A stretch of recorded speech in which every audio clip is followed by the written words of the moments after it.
सात संगत जी प्यार नाल कहना धन निरंकार जी। सात संगत जी कैसे हैं आप सभी। उम्मीद करती हूँ कि सतगुरु माता जी के आशीर्वाद से आप सभी बहुत ही खुश और स्वस्थ होंगे। आज एक दिल छू लेने वाली साखी लेकर उपस्थित हूँ, तो आइए संतोष जी आज की साखी सुने। सात संगत जी, बहुत समय पहले की बात है। एक गांव में एक किसान रहता था। उस किसान की एक बहुत ही सुंदर बेटी थी। दुर्भाग्यवश किसान ने गांव के जमींदार से बहुत सारा धन उधार लिया। गांव का जमींदार बूढ़ा और कुरूप था। किसान की सुंदर बेटी को देखकर उसने सोचा, क्यों ना कर्जे के बदले किसान के सामने उसकी बेटी से विवाह का प्रस्ताव रखा जाए। सात संगत जी, जमींदार किसान के पास गया और उसने कहा, तुम अपनी बेटी का विवाह मेरे साथ कर दो, बदले में मैं तुम्हारा सारा कर्ज माफ कर दूंगा। जमींदार की बात सुनकर किसान और किसान की बेटी के होश उड़ गए। तब जमींदार ने कहा, चलो गांव की पंचायत के पास चलते हैं और जो निर्णय गांव की पंचायत लेंगे उसे हम दोनों को ही मानना होगा। सात संगत जी, किसान और किसान की बेटी और जमींदार गांव के पंचायत के पास गए और पंचायत को सब बातें कह डाली।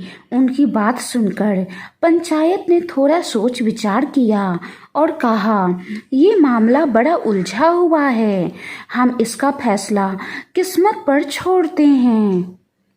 जमींदार सामने पड़े सफेद और काले रोड़ों के ढेर से एक काला और एक सफेद रोड़ा उठाकर एक थैले में रख देगा।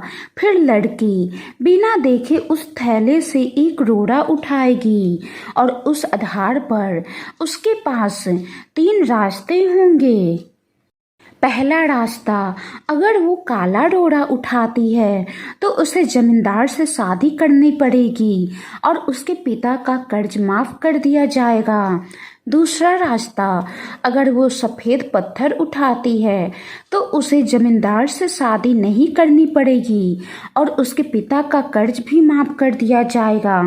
तीसरा रास्ता, अगर लड़की पत्थर उठाने से मना करेगी तो उसके पिता को जेल भेज दिया जाएगा। सात संगत जी, पंचायत के आदेश अनुसार जमींदार झुका और उसने 2 रोड़े उठा लिए। जब वो रोड़ा उठा रहा था तो तब तेज आंखों वाली किसान की बेटी ने देखा कि जमींदार दोनों काले रोड़े ही उठाए हैं और उन्हें थैले में डाल दिया है। लड़की इस स्थिति से घबराए बिना सोचने लगी कि अब वो क्या कर सकती है। उसे 3 रास्ते नजर आए। पहला, वो रोड़ा उठाने से मना कर दे और अपने पिता को जेल जाने दे।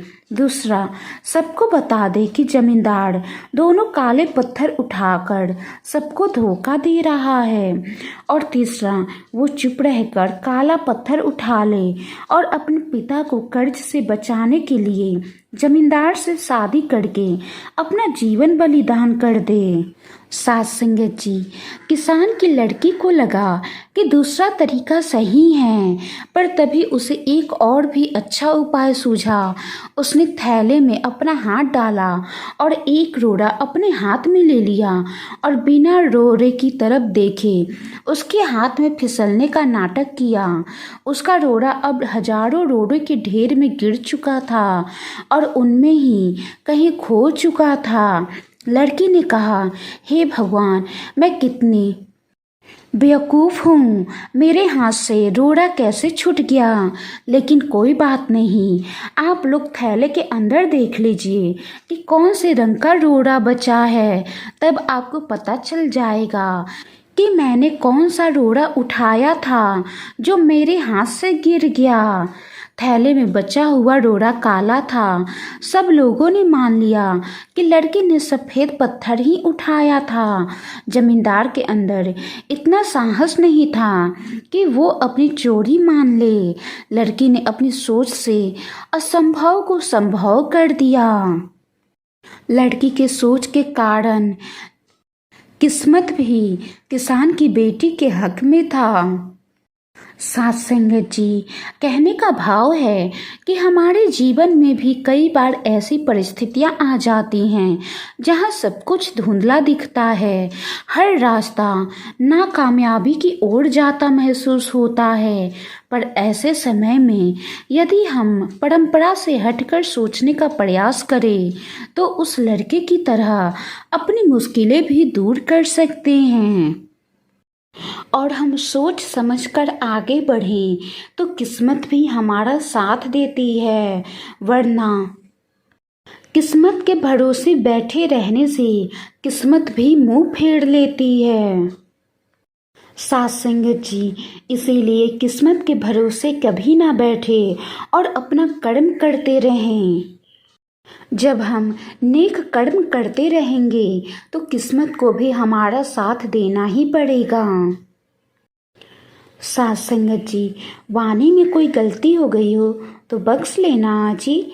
आज की साखी कैसी लगी कमेंट बॉक्स में अपनी राय ज़रूर बताइएगा। साखी को लाइक करें, ज़्यादा से ज़्यादा शेयर करें। साथ संगत जी, प्यार नाल कहना धन निरंकार जी।